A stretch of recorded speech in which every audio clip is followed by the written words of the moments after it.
With the 4 spiritual laws and some training, everybody can become a missionary. You don't have to be a powerful speaker. All you have to do is to open up the opportunity to have a conversation with somebody, and then you share with them the message containing the 4 spiritual laws.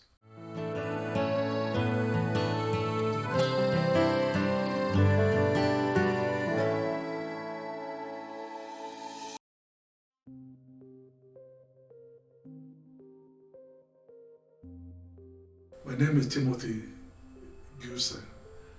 I was formerly National Director of Great Commission Movement. I also became the Director of Affairs of the West African Ministry of Great Commission Movement. I served in the ministry for approximately 22 years. I'm still serving the ministry as a member of the Board of Trustees, and continue with various ministries in churches and speaking. I was National Director from 1982 to 1999. Then I went to New York, where I was Academic Dean of King's College and Vice President of International Leadership University. And then I came back, and since then I've been on the board of the Great Commission Movement from 2002 to the present.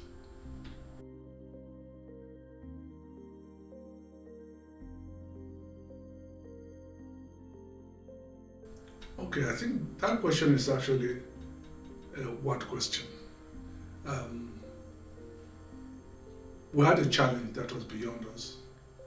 I was chatting with Roger Randall, and who was then overall campus for the world ministry.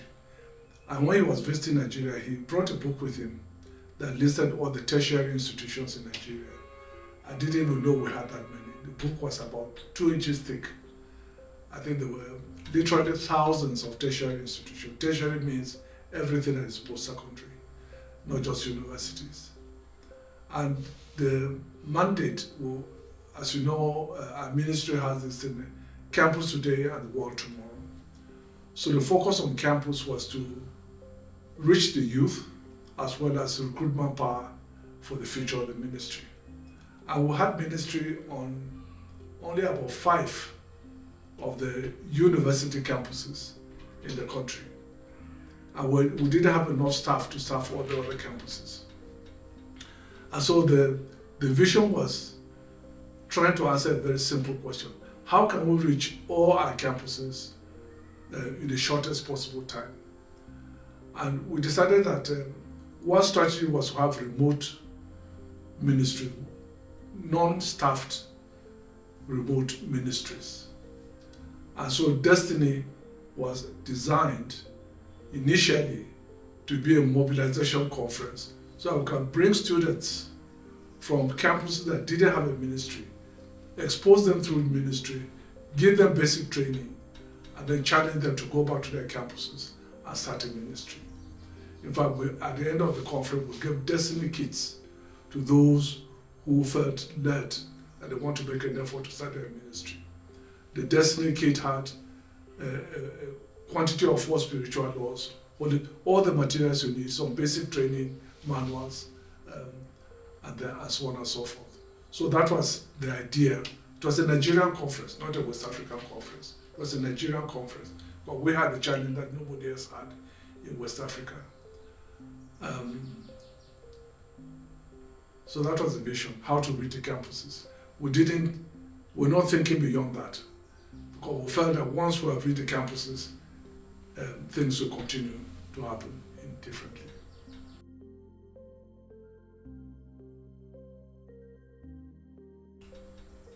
The first Destiny conference, if I remember correctly, was in Enugu. That time, the late Charles Igwilo was the coordinator of that area. So we had the first Destiny conference in Enugu. And we basically focused on giving basic training, because many of the people who came had never heard of our ministry before. They came from many of the campuses in that area. challenge was really finding a suitable venue. I think most of the staff, certainly Charles, caught the vision, the desire. And because Southeastern Nigeria had the fewest number of staff. So we're looking forward to doing that. So finding a suitable venue was a real challenge. And then the other challenge we discovered after Destiny, finding mentors and those who will disciple, who will be visiting those campuses, that we had people who were interested in starting the ministry.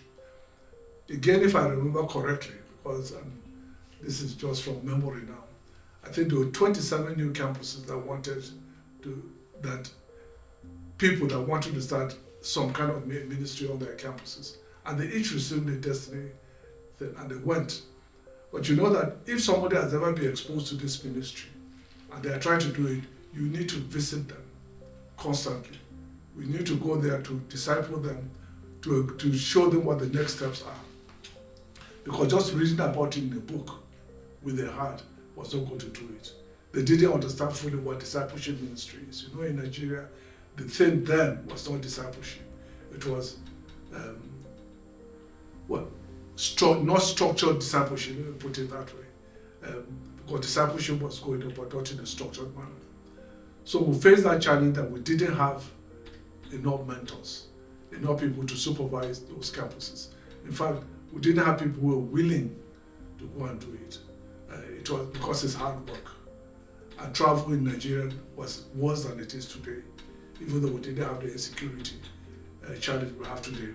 But going from point A to B was very, very difficult. So that was the challenge we faced.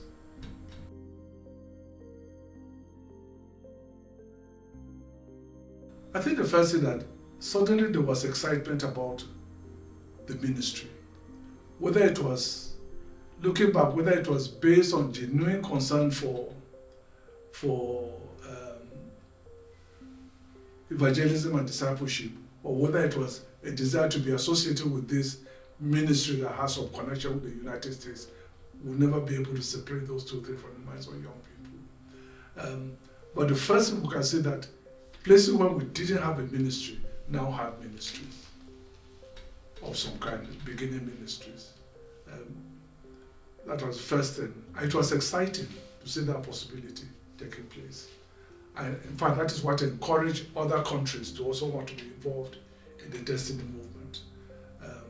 So in quick succession, I think the second Destiny was not just for Nigeria, that it involved other West African countries, which by that time I had become also the Director of Affairs of the Commission movement in West Africa.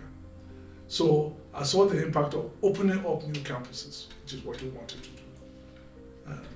And many new campuses were opened, but we were not able to do the follow-up that was necessary to make these ministries too strong, stay strong.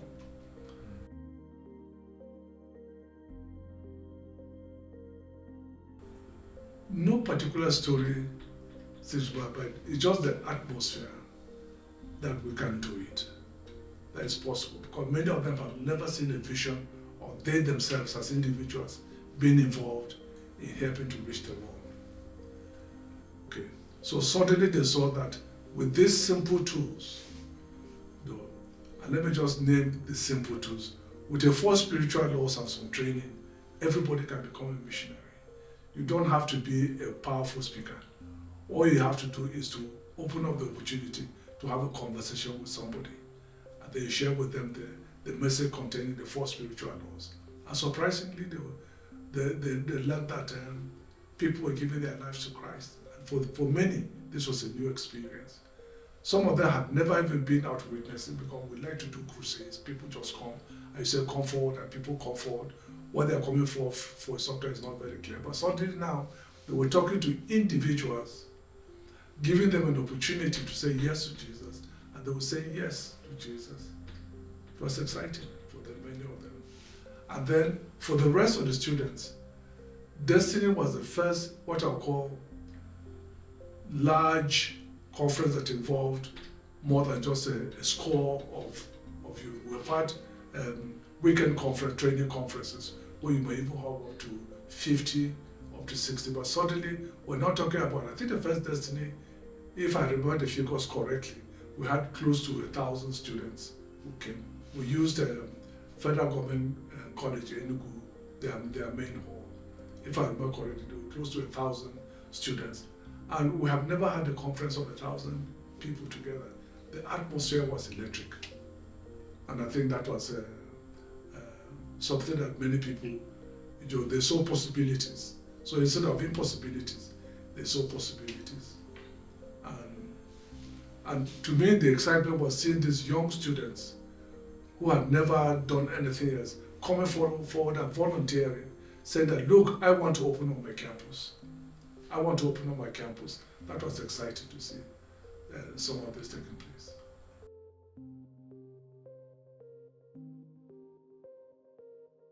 Well, our mission is actually very simple.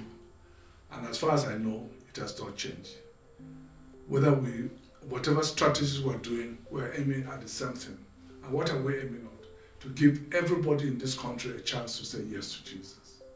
And those who say yes to Jesus, to be able to disciple them so that they become mature believers who are now able to go out and share their faith with other people and continue build a spiritual movement in the country.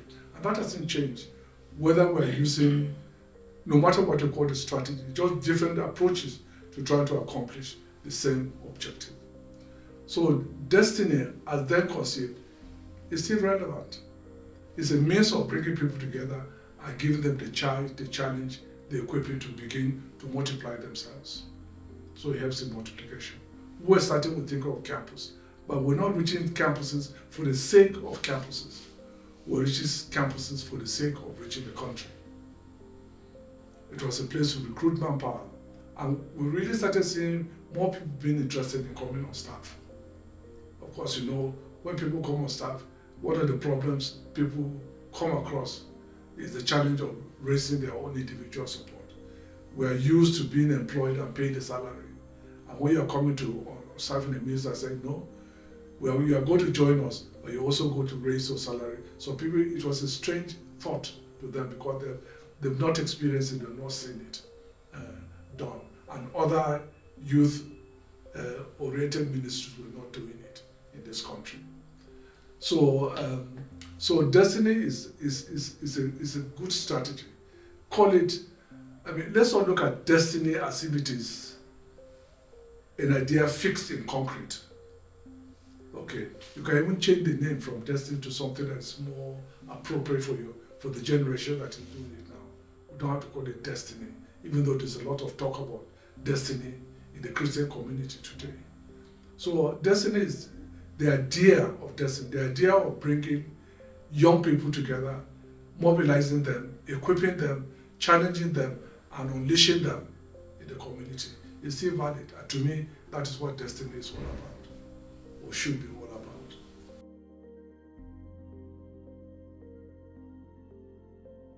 I think the word of encouragement to everybody who is attending Destiny is that remember the big picture. This is not even about Great Commission movement. Great Commission movement does not exist to promote Great Commission movement. Great Commission movement exists to promote Jesus Christ, to make him known. Our aim, our goal, our desire is to see every man, woman, child, whether no matter their station in life, get a chance to hear a relevant presentation of the gospel so that they can say yes to Jesus. And the people who are attending, you are part of this great movement. Not the movement of Great Commission, but the movement of Jesus Christ to help give everybody a chance to hear the good news. And as part of our preparation for his soon coming. And when you look around the world today, you only have to say that it cannot be long. Of course, we know these are the birth pangs. So it may be 1 year, it may be 1 month, it may be another 100 years, but to see that we are involved. And every one of us can be involved. Every single person attending Destiny can be involved in influencing their surrounding, where they are. God has not placed you in that university as an accident. God has not placed you in that job, in that city as an accident. There is a purpose there for you. Discover that purpose and use the knowledge, the equipping, the skills you will learn at Destiny to make Christ known wherever He has placed you.